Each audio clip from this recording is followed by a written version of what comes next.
Hello everyone, good morning সবাইকে প্রথমেই জানাই হ্যাপি হোলি। আর আমার ভিডিওটা হচ্ছে কালকে ছিল আমার একটা বান্ধবী বৈশাখী, ওর মেহেন্দি, সেখানেই যাচ্ছিলাম। আমার বাবা নিয়ে গেছিলো আমাকে সাথে করে, তাই বাবাকেও দেখালাম। আমরা স্টেশনে চলে এসেছি। আর খুব বেশি দূরের রাস্তা না, তো বৈশাখীর বাড়ি যাওয়ার পথে আমার পিসির বাড়িও পড়ে, সেখানে একটু দেখা করলাম। তারপরে আমার দাদার ছেলে দীপ, ও আমাকে নিয়ে গেছিলো বৈশাখীদের বাড়িতে। অ্যাকচুয়ালি ওরই কালকে বেশি ডিউটি ছিল, ও নিয়েও এসেছে আবার দিয়েও এসেছে, দুটোই কাজ করেছে। তার বৈশাখীদের বাড়ি ওদের বাড়ি থেকে বেশি ডিস্টেন্সও না। চলে এসেছি, খুব সুন্দরভাবে রাস্তা থেকে সুন্দর করে সাজিয়েছে টুনি লাইট দিয়ে। আর আমি তো রাস্তা থেকে দাঁড়িয়ে বৈশাখীর গলার আওয়াজ পাচ্ছি লিটারেলি, মানে এত জোরে জোরে চিৎকার করছে।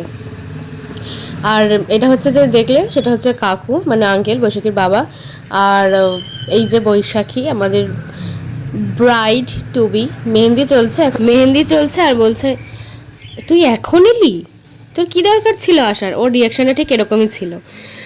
আর চারিদিকটা খুব সুন্দর করে সাজিয়েছে, আর কাকিমা তো নেচে ফাটিয়ে দিয়েছে জাস্ট, মানে ব্রাইডকে কেউ আর মানে মেহেন্দি আর দেখতে আসছে না, জাস্ট কাকিমার নাচে সবাই দেখতে আসছে। এই খুব মজা করে কাটালাম কালকের দিনটা। ইনফ্যাক্ট তাড়াতাড়ি চলেও এসেছি, তার জন্য আমার খুব রিগ্রেটও হচ্ছে যে আরও একটু বেশিক্ষণ থাকলে ভালো হতো, বাট উপায় নেই, চলে এসেছি। আর এটা হচ্ছে সম্প্রীতি, বৈশাখেরই পড়ার ব্যাচের বান্ধবী। ও কিছু বলছে যে এই তো ওকে তাড়িয়ে দেবো, এবার এখান থেকে চলে যাবে, ভালো হবে, আর আমাকে মুখ দেখতে হবে না, আবার ওই পাড়া থেকে টেনে এই পাড়ায় নিয়ে চলে আসবো। এই আর এই যে নাচ হচ্ছে, সবাই নাচ গান করছে। সেই মুহূর্তে আমি মেহেন্দি পড়ছিলাম, তো আমি আর সেটা জয়েন করতে পারিনি, তার আগে আমি কিছুক্ষণ নেচে নিয়েছি। তো আজকের ভিডিওটা এই পর্যন্তই, আমি মেহেন্দি টেহেন্দি করে বাড়ি চলে এসেছি। তো আবার দেখাবে নেক্সট কোনো ভিডিওতে।